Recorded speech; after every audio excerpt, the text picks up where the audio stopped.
Yeah. Okay, Sorry. so this week we're going to be learning the Os Samech in the Sefer Reish Millin from Rav Avram Yitzchak Cohen Cook. And in order to properly understand the Os Samech, what we need to return to is Os Mem and Nun and the relationship between the two of them. Because as we said previously, the Os Mem represented the Klaliyut HaKol, it represented the Chachma, the flowing generality of everything, the universality of all that there is contained within one unified flow of Mayim Rabim. Then, in the Os Nun, we had the emergence of particularization. We had the emergence of distinction through the Gevura of Bina. And in order to understand how the Klaliyut of Chachma associated with the Os Mem and the particularization and the Pratiyut of the Os Nun associated with the Bina and the left side, how those two antitheses to each other, how those two opposites to each other unify to create a semblance of manifestation. How does the generality of everything, the Klaliyut HaKol of Chachma and the particularity of Bina, how do they actually manifest within creation so that there can be a synthesis between the two of them, allowing for the unlimited quality of Chachma and the limited quality of Bina, which are representative of the two main functions of existence, which are Chesed, Gvura, and the infinite and finitude, unlimited and limit. Now, in Os Samech, what Rav Kook is coming to do is he's coming to show us how the Gvura, how the potency or the limitation that we found emerging in the Os Nun, how does that form and flow into creation itself? What avoda, what purpose does it serve aside from the emergence of particularity? Now, in order to understand the words of Rav Kook, which are particularly short in the Os Samech, we need to have one hakdama, which is two parts. Firstly, when we look at the Mekubalim, when we look at the Tzadikim, when we look at the Sfarim HaKadoshim with regards to Gvura or Din, what we typically find is an association between severity and negativity with the Yetzer Hara, with Sitra Achra, with Klipa, with the hither side of reality, which is devoid of the expressive light of God. And so the association with Din and Gvura and the Tzad HaSmol is typically one of negativity. We see it as the mitzvah lo sa'aseh. We see it as the need for a person to refrain from particular actions associated with yira and pachad, fear and anxiety. That the main way of interpreting Gvura and Din is one that associates Din and Gvura with judgment, harshness, severity, holding a person accountable for the specificity of their action. But when we look at our Sfarim HaKadoshim, and the Mekubalim in particular, the Rebbe Rashab in his Sefer HaMa'amarim on Nun Tes, in the year Nun Tes, Tafresh Nun Tes, as well as the Leshem Sheba V'Chaloma in multiple places, we find a second way of interpreting Gevura and Din. That in the interiority of Gevura, as opposed to finding negativity and chait and the Yetzer Hara and Klipa and the Sitra Achra and things that need to be erased and undone from reality, Gevura is representative of a fundamental drive, a fundamental power or a force that HaKadosh Baruch Hu has placed within creation that allows there to be a playing field of reality. Because like we said in the beginning by Os Aleph, that the chesed of HaKadosh Baruch Hu, the expressivity of HaKadosh Baruch Hu is without limit. That had HaKadosh Baruch Hu Kaviyachol revealed himself in the full context of his potential Kaviyachol, there would be no room for differentiation, there would be no room for limitation, there would be no room for identifying one thing from the other. Because in the unity of everything, in the Klaliyut HaKol of chesed, of the expression of love and water and things that flow without distinction, so there's no room for individuality. There's no room for the particularization of reality. And in order to mitigate this overflowing sense of chesed and or, that without which we wouldn't have room for creation, HaKadosh Baruch Hu instantiated and allowed for there to be a force of gvura, a force of limit, a force of constriction, that unlike the first way of interpreting gvura and din, which is associated with negativity and the other side of things, and the Sitra Achra and Klipa and the Malach HaMaves and absence and all of the negative connotations that we associate with the question of evil in the world. that what our tzaddikim tell us is that in the interiority of Gevura, very often symbolized and associated with the midah of Yitzchak Avinu, the pachad of Yitzchak, who in contradistinction to his father Avraham, who was the expressivity of loving kindness and the chesed, that Yitzchak was there to mitigate and minimize and limit and say, Ad kan tavo, only come towards here. I'm creating a limit here. Like the Medrash tells us by Yitzchak Avinu, by the Akedah, that Yitzchak says to his father, tie me tighter, because I'm afraid that I'm going to move my hand. That Gevura is the ability to overcome the self-instinct, and it is the ability to limit ourselves. Gevura is rooted in the tzimtzum, in the original constriction and contraction and removal kaviyachal that HaKadosh Baruch Hu utilized in order to create the world. That Gevura is a necessity. Gevura is necessary in order to allow for there to be a difference between one thing and its other, without which there would be no room for Bechira. Bechira is rooted in the ability to choose between one thing and its other, which is rooted in the obvious distinction between unified wholes. So on the one hand, we have this koyach of chesed that HaKadosh Baruch Hu reveals into the world, the oros, if you will, the unmitigated and flowing, unbounded lights. And on the other hand, we have a secondary power within the world, the power of Gevura, which allows there to be constriction and minimalization of the expression of HaKadosh Baruch Hu so that it can be contained in bite-sized pieces which allow us to engage reality in some significant type of way. Now for Rav Kook, the Gevura that the Os Samech represents is not of the first kind. It is not the negativity. It is not the Chata'im. It is not the Yetzer Hara. It is not the Din and the death drive that expresses itself in reality, but it's rather the original purified form of Gevura, which is simply the instantiation of limits, the emergence of limitation. It is not yet associated with the negative synonyms that we'll find later on in creation as we get down to the Oshin and the Os Taf, but rather by the Os Samech, we're still at a place where Gevura is in its idealized form, where it simply represents the limitation that allows for the distinction between things. Like we see in the Gemara of Maseches Chagiga that HaKadosh Baruch Hu, when he created the world, there was simply expression, that everything was growing and continuously growing without any limit. There was nothing to stop the Or Ein Sof. There was nothing to stop the light from its emergence into further regions and further spaces. Until HaKadosh Baruch Hu was Omer Le'olam Odai, he said stop to the world. He allowed there to be limit. That Gevura is not simply the absence of good, but it was rather a strength unto itself that HaKadosh Baruch Hu reveals within creation so as to allow there to be a constrictive value within the world. That Gevura is not some negative act, but it is rather a positive assertion of limit, something that allows for there to be limitation and thereby allow for distinction and distinguishment between one thing and its other. Now, the second part of this Hakdama is, where does this play out in the Seder that HaKadosh Baruch Hu has used to create the world? Now, here we come on to one of my favorite sugyos, a sugya that, Baruch Hashem, I was able to collect makoros for in a kuntris called Schok the Yitzchak, the laughter of Yitzchak. And again, the laughter of Yitzchak is associated with this paradoxical space of Gevura, where it's not yet negative, but it's simply the emergence of constriction. The Schok the Yitzchak is the laughter of Yitzchak, the paradigm or the archetype of negativity and din and judgment is the one we find laughing the most, because in the interiority of Gevura and limitation, what we find first and foremost is a presence that HaKadosh Baruch Hu has placed in the world so that the world can exist. Now, the first place that Gevura emerges is something that the Zohar HaKadosh in one of the first few dafim in Parshas Bereshis describes as something called the Butzina de Kardenusa, roughly translated as the dark candle, or Butzina de Kardenusa, the hardened candle. Now, the paradox of it all is the fact that on the one hand it's the Butzina. Butzina is the Aramaic way that the Zohar describes light or a torch or a fire. The Kardenusa, and Rav Chaim Vital has a number of ways of interpreting this, in particular based on the Gemara in the first parak of Pesachim, and Arvei Pesachim, about the matzah that comes from Chite de Kardenusa, about the wheat that comes from the mountains of Kardenusa.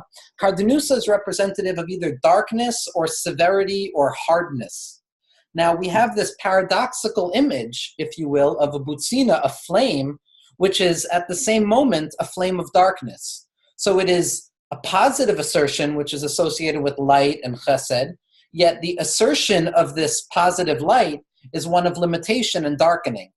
So this paradoxical first place where we find Gevura, before it descends into negativity, before it becomes the din and the judgment that we find in terms of the Sitra Achar and Klipa, that Gevura is not something other than HaKadosh Baruch Hu's revelation in the world, but it is rather another way of Hashem revealing himself in the world. That it's very important for Rav Kook and for all the tzaddikim to understand that negativity is not some standalone existence, but it is rather the calcification or the crystallization of this koach, this potency that HaKadosh Baruch Hu has disclosed within creation in order to allow for there to be creation and bechira. That as the Butzina de Kardenusa, as this darkened light, this paradoxical space, which on the one hand is an expression of light, and on the other hand it's an expression of light which allows there to be constriction and limitation, that this expression, as the Seder Hishtalshelus and as the Aleph Beis continues, this descends and it becomes more and more of the din and the gvura that we typically associate with the lashonos of din and gvura and smol and ra and sitra achar and klipa v'chule v'chule. That in its source, like we said last week, it's nothing but the limiting, constricting power of HaKadosh Baruch Hu b'chvodu u'v'atzmo kavyachol. It's the koyach hagvul that we've been discussing since Os Aleph. It's the tzimtzum itself, which Leshem has taught us, is not a negation. It's not in a negative space, but rather it's a positive assertion of a limiting agent, which stands as a veil in front of the unlimited light of HaKadosh Baruch Hu. The pnimius of the sugya of the Butzina de Kardenus says simply that which appears to be the root of all evil and negativity and opposition towards godliness in the world is nothing but another way that HaKadosh Baruch Hu reveals himself in the world. To the extent that the koyach hagvul and limitation in its fullness will be revealed la'asad lavo to have been nothing but another way that HaKadosh Baruch Hu asserts himself within reality, which allows us to be bocher b'tov and to utilize our koach ha'bechira to choose things. Now, this Butzina de Kardenusa, as it's discussed, and I think in Tzchot Yitzchak I have about 170 makoros from the Zohar and from the Arizal and from the Meforshe Arizal and from the Rashash and the Talmidei HaRashash and from the Gra and the Talmidei HaGra in particular, Rav Yitzchak Isaac Chaver and Rav Menachem Mendel Mishklov, and some from Rav Yitzchak Kahana in his Sefer Toldos Yitzchak, who was a Talmud Mufak of Rav Yitzchak Isaac Chaver, one of the first Olim in the Yishuv HaYashan, which Rav Kook was coming to kind of not fight against, but to rectify on a certain level. And we also have in the Baal Shem Tov HaKadosh and his Talmidim, and Rabbi Nachman has a makor on this, and there's one makor that we're going to talk about from the Yosher Divrei Emes. But all of them describe Butzina de Kardenusa as this paradoxical space of limitation that allows for growth, of gvura, which is not negative, of din, whose purpose is not punishment and retribution, but rather din, which allows there to be growth. That it's only through the constriction and the limitation of things and negation in its purest form, not negativity that we associate with bad, but negation in the sense that it's the opposite of assertion, it's the opposite of expression. The Rebbe Rashav in Nun Tes, in Tafresh Nun Tes, in his Ma'amarim, he discusses the Midah of Yitzchak and the Mehirus and the speed that we find by Yitzchak. And he asks a simple question: how could it be that the Gevura of Yitzchak, which is seemingly an act of Gevura and judgment and limitation, how could it be that this is going to be associated with Mehirus and speed, something that in theory we would associate with expression and chesed? And he goes on to describe that what Gevura truly is at its source is hiskabrus ha'atzmiut. It's a potentiation of the essence. That the act of gevura, the act of constriction, like a jack in the box, when you put more pressure on something, the more it grows and the more it allows itself to understand itself. Like Shaul HaMelech, who was nich be'al ha'kelim, that he sat on the vessels before revealing himself, not because he couldn't reveal himself, but because he needed more time to prepare himself, like we find by Rashbi in the cave, and like we find by the Arizal on the banks of the Nile River, where he met with Eliyahu HaNavi to understand Kabbalah Arizal.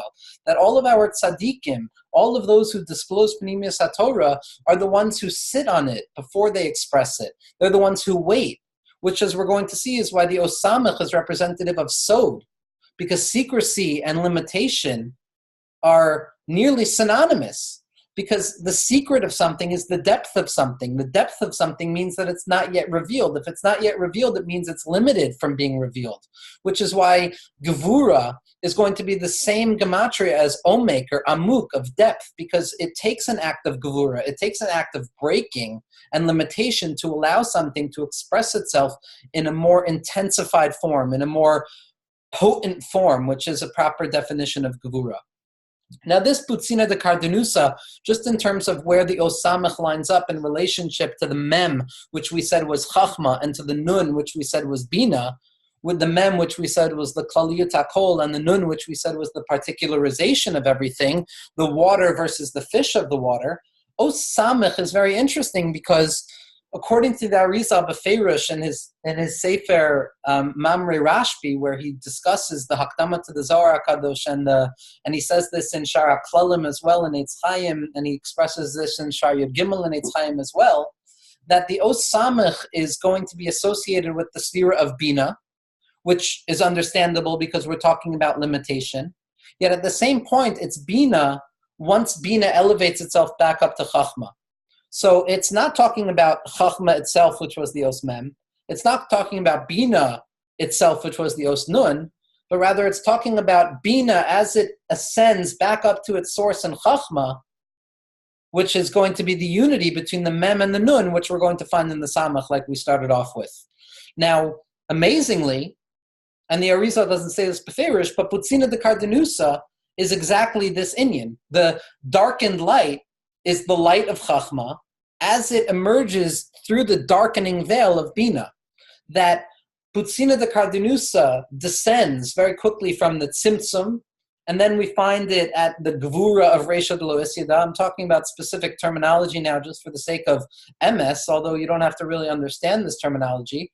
The Gevura of Reish Millin, which is really the Gevura of Atik Yomen, then becomes the Chachma of Arach Anpin, which is the parts of lower than it, as we discussed in Os Vav. The Chachma of Arach Anpin, which is something described as Mocha Stima, as the concealed wisdom, which is this potential towards limitation of thought, then descends into Chachma. And even though we typically say that Chachma is Chesed and the right side of things, the Arizal says Beferish in Eitz Chaim and Shar Yud Gimel that the Chayit and the different Rishonim associated Chachma with Gevura as well and limitation because of this Putzina de Cardenusa, because of this source of Gevura which descends from the loftiest space, because it's nothing but the Koyach HaGvul, nothing but the Koyach of limitation emerging out of the unlimited, like we discussed in Os Aleph, and we're going to see by the Os Taf how the entire Sefer Reish Millin is simply the sugya of Yitzias HaKoyach HaGvul from the Bilti Gvul. Like Rabbeinu Azriel says, and like the Nazir HaKadosh says, was the crowning jewel of Rav Kook's system. After the Putzina de Cardenusa is found in Chachma Darach Anpin, that's when it descends into the womb of Bina. And once Putzina de Cardenusa, this paradoxical space of a limitation, which is actually something that allows for growth and potentiation, or a positive difference, not a difference that's rooted in brokenness and separateness, but a positive assertion of difference, which allows there to be distinction between things, which is why it's light on the one hand, yet dark on the other hand, which is why it's chesed on the one hand, yet gvura on the other hand, then it finally settles within the parts of Bina, which then becomes the shorish of the gevuros, like we discussed in the Os Nun. Now with that hakdama, now we can begin to understand the words of Rav Kook and Os Samech. Rav Kook says as follows. Rav Kook says, Smichas hametzias haruchniyut v'hachumriyut sheba b'chol archeha hi b'haskara b'gvula. The support, the smichat hametzias, the support that is given to existence, both in its spiritual form as well as its physical form, haruchniyut v'hachumriyut, in all of its levels, hi b'hasgara b'gvula b'heyosa nishmeret mibli la'avor chuka v'ercha. It's protected and limited and closed off, haskara b'gvula, closed off in its limitation, b'heyosa nishmeret mibli la'avor chuka v'ercha. That the Samech represents the protection that each and every individual existent has, that it not go over or go beyond its specific limitation and the laws of its value. Because again, the Os Samech is the instantiation and the emergence of limitation. Zos hi amdas hasamech besuras haksav. This is the expression of the Samech in its written form, which is simply the circle, which unlike the Beis, which was Gvulim and Mechitzot, or the Chaf, which was Gvulim and Mechitzot, which still allowed for room of expression, or even the Os Mem, which is even more closed off, yet there was still a small point where a person can enter in. The Samech is closed on all sides. Ha'agvala ha'chazaka, the strengthened limitation, Hamakefes saviv, that surrounds. That the Samech is representative of sviva, something that surrounds, and socher, which is the Aramaic expression of limitation, and soter, and brokenness. Hamakeset saviv, that surrounds mibli tet makom latzetz mitchume ha'aksava hametziutit, so as not to allow for there to be space where something can exit away from its essential limitation. Because without the Samech, without Gvul, then things would emerge and meld with one another, then negating the particularization of Bina. Without these Gvulim, without this limitation, without the Butzina de Kardenusa, which Sifrei Chabad call the Kav Hamida, the Kav HaShiurim, this thing that allows for distinction and measurement and particularity and limitation and boundaries between one thing and another. Without that, there would be no reality, because everything would melt into one another. Bera'ayonu beratzon, in thought as well as in will. Lo mima'al v'lo mitachas, a person cannot exit the Samech from above or from below. Lo liyamin v'lo l'smol, not to the right and not to the left. Now here, Rav Kook is going to be discussing something remarkable. We find, and this is clear in the Sefer Yetzirah, and it's also clear in the Zohar HaKadosh, and the Bnei Yissaschar Schusi HaGanaleinu discusses this in a very expressive way in Mamrei Chodesh Kislev, because Kislev is related to the Os of Samech, that Samech is associated with the feminine principle. Now, it's not talking about the gender binary of masculinity and femininity, but it's rather talking about the divine kochos kavyachol that HaKadosh Baruch Hu has placed into the world of mashpia and makabel, of expression and receptivity, of or and kli, of light and vessel, of generalized reality, of mayim, of chachma, of chesed on the right side, and limitation and particularization and the femininity of things, the constriction of things, and the potential of things on the left side. Now, the first samech that we find in the Torah is when Adam Harishon is put to sleep, is falling into a terdema, so that HaKadosh Baruch Hu can then take away from him through the rib a certain feminine counterpart, Chava, if you will. Now, the pasuk there says, "V'yiskar tachas basar," that HaKadosh Baruch Hu closed off his flesh after removing the rib. So we see, and the Sfarim HaKadoshim point out, that the Osamech is very much associated with the feminine principle, with absence, with negation, with limitation, with that which allows there to be measurement and particularization of each thing, as opposed to just pure expressivity of chesed. And Rav Kook says as follows. Rav Kook says, Eina ba'atzma erech l'chaim u'lemetzias. The Samech on its own does not have an individual identity or value when it comes to creation. Hagvala hitamid shlila v'he'eder. Limitation and gvul is always going to be associated with shlilut, with negation, that which we can't say. It allows for the space between things. It allows for the limitation between things. And he'eder, an absence, because it's the opposite of expression. Aval, and here Rav Kook is describing very clearly the purpose of the B'fina de Kardenusa, the purpose of Gevura within reality.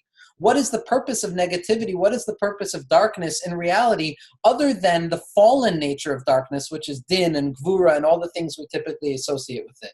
Rav Kook says, Aval ha'hagvala, zu muchrechet lihiyot choderet b'chol havaya mefurata be'ezeh sfira shetihiyah, that this limitation, this measurement and boundedness is necessary to descend and penetrate within each and every particularized existence from whatever sphere it comes from whatever range of existence it comes from the loftiest to the lowest. Kiba tofa hanhara shel hetstainut hametziyut hanisheret smucha leosa hatochen v'hachelak hamiyuchad shachayim kolim sholas hamasarasam. Because for Rav Kook, and this is a remarkable idea, this samech, this gvul, is necessary so that there can be a tofa'ah hanhara, an expression or an emergence of light, shel hitstainus, the light of distinction. There needs to be distinction between one thing and its other, between one person and the other, in order for there to be bechira, in order for there to be an apparent duality, which allows for the playing field of reality. That this gvura, the samech, the gvulim, are not some positive assertion, but they're rather the building block that constitute the playing field of reality, without which there would be no room for bechira.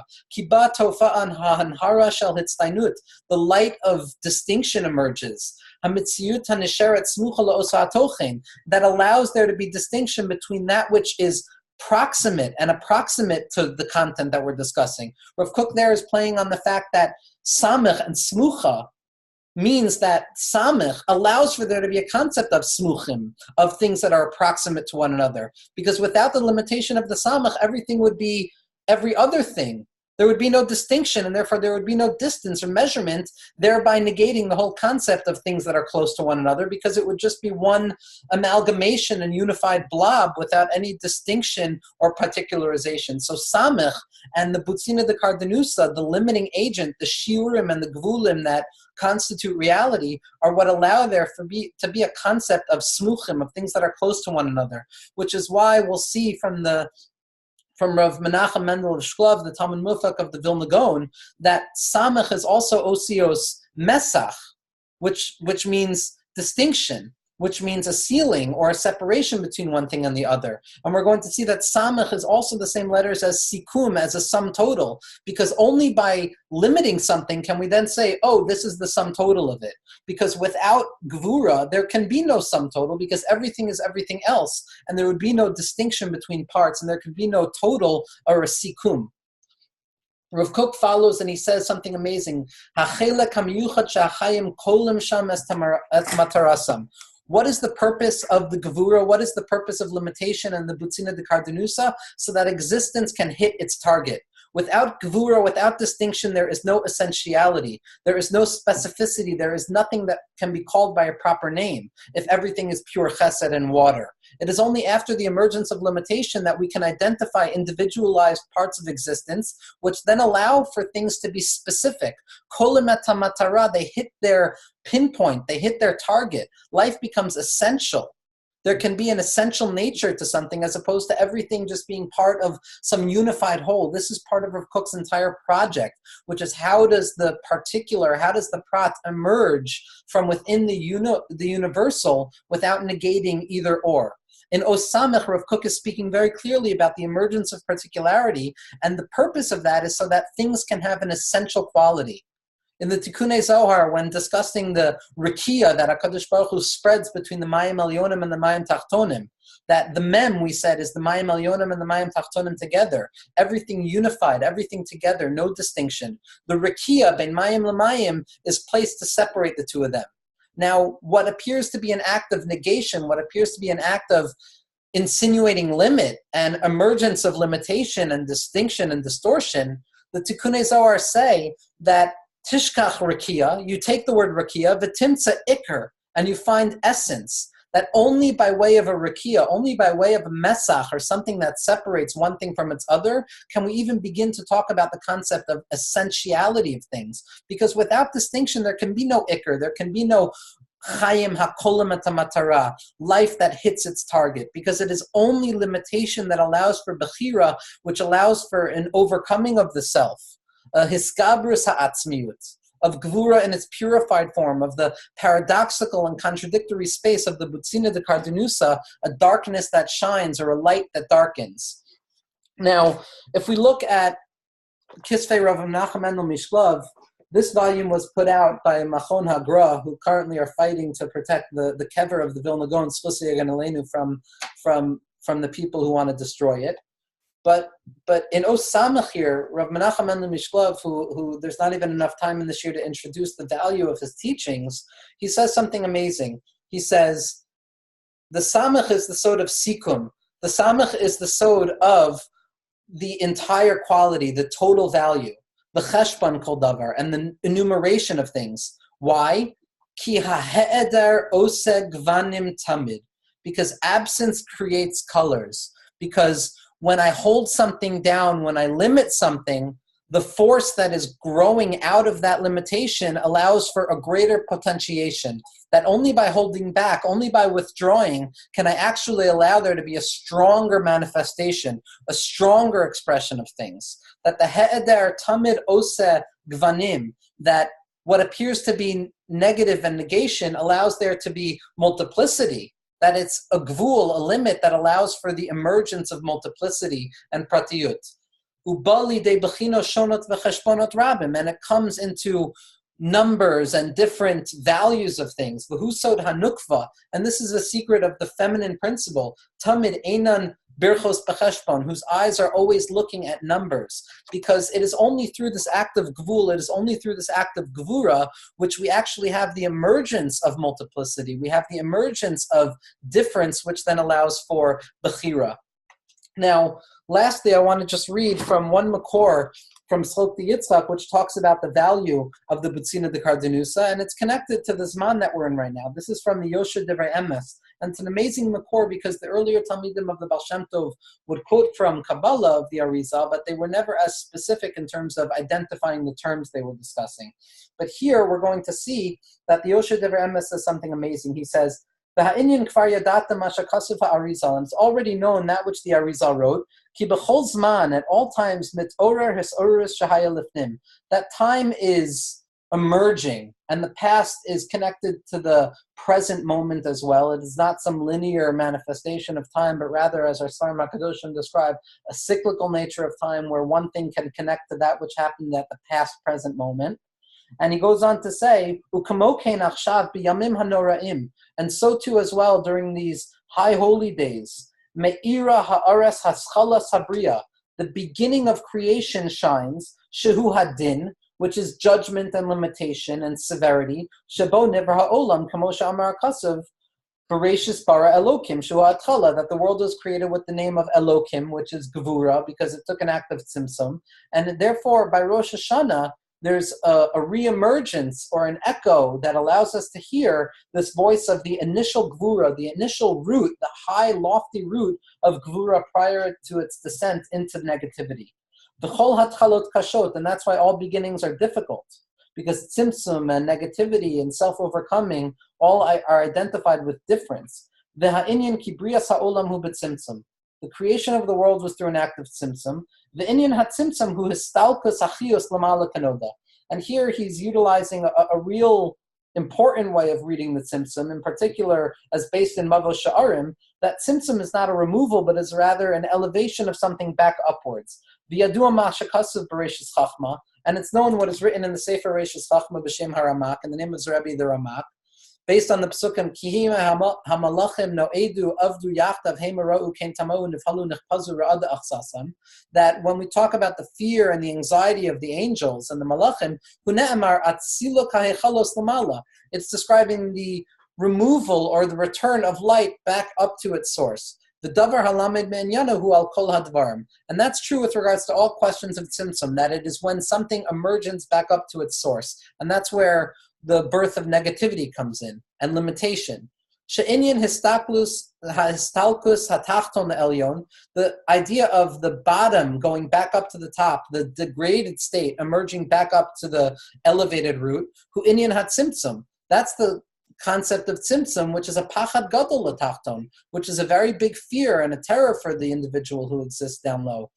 And the Yosha Divrei Emes goes on to say, V'hine mitzias or hazeh, this light that emerges in the Yom Noraim, hu hanikra bezohar butzina de kardenusa. It's what's referred to in the Zohar as butzina de kardenusa, shehu or kawach hatzimtzum, which is the light of the potential of tzimtzum, v'hu nikra or choser, and it's referred to as a returning light or a reverberating light, which is something that removes the infinitude of Chachma and allows there to be distinction. And that light, the B'tzina T'Kardenusa, this paradoxical space of limitation that allows for growth, and the instantiation and emergence of limit, which allows for multiplication of things and the potentiation of things, is what will lead us next week, Be'ezras Hashem, to the ayin, to the eyes that see, where we're now able to actually gaze at individualized and particularized existence and engage in them.